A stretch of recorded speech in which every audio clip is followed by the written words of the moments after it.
বড় বাজারে একজন বিক্রি করে 400 পরোটা, তার গামলা দেখলে বোঝা যায় 400 পরোটা কত টাকা ক্যারি হতে পারে। ওই পাতলা পাতলা রুমালি রুটি। আমার কাছে সোজা সাপটা কথা।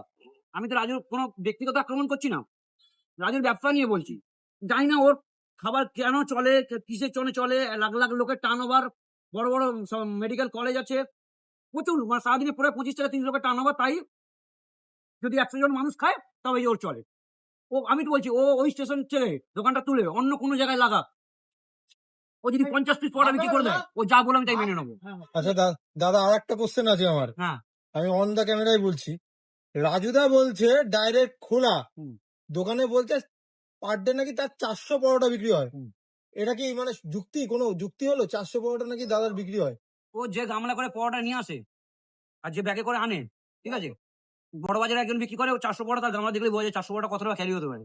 ওই পাতলা পাতলা রুমালি রুটি যে গামলা করে নিয়ে আসে, মোটামুটি ও সারাদিনে 2,500 থেকে 3,000 পরোটা বিক্রি করে, আরো বেশি, 4,000। তারও বেশি, 4,000। 4,000।